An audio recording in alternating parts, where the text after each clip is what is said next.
We're gonna talk about the #1 mistake people make when selling their digital products online. So I would say one of the top questions I get all the time is people always wanna know, Natalie, where do you sell your products online? And most people think if you're creating an online digital product such as an ebook, that you have to sell that on Amazon, like on Kindle. And here's the thing, I'm not necessarily anti-Amazon, and there's a lot of people that have had a lot of success using Amazon. But here's the thing about Amazon. So we tried this for a while because I thought, well, you know, maybe this will work. Maybe we can make this work. And we tried it. We since pulled all of our stuff off Amazon, and here's why. So what most people don't know is that when you sell a digital product like an ebook, Amazon will incentivize you to sell your product between $2 and $10. And if you do, they'll pay you 70% commission on every sale sold through their platform, and they keep 30%. But if you sell it over $10, they keep 65% and you only keep 35%.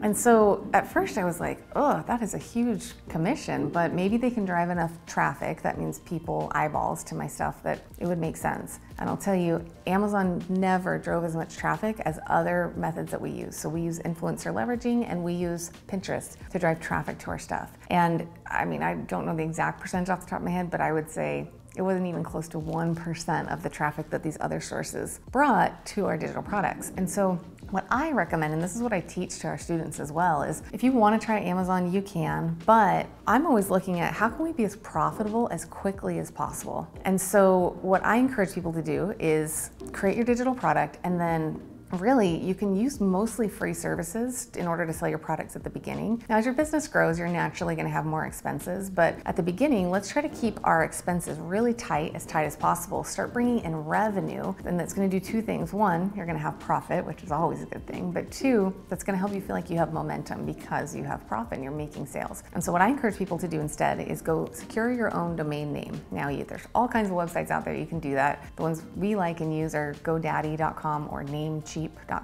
And unless you're using a super popular search term, it should not be very expensive. Now, I was not very creative when I first got started and I couldn't come up with like a name, so I just used my own name, NatalieHodson.com. I just went and bought a domain the other day. It was discoveryourdigitalproduct.com. It was $12 for the whole entire year. So that's $1 a month. And then you're gonna have your own platform, and then you can sell your program on your own platform in a lot of different ways. You can, if you wanna create a Shopify account, you can have just a simple PayPal checkout button. And then the only expense that you're going to incur is typically it's roughly about 3% to process somebody's credit card. So you're looking at a 97% profit margin versus a 35% profit margin. You have control over whatever price you want to sell your product at, and you can bring traffic, bring people to see your stuff using a lot of different methods that we teach, but primarily we use something called influencer leveraging and Pinterest, which I've talked about in other videos, and it works really, really, really well. And then as you start to get profitable, then you can get creative and say, okay, well, do we want to do maybe some paid traffic? Do we want to have other things out here? But at the beginning, let's focus on getting those easiest wins as quickly as possible.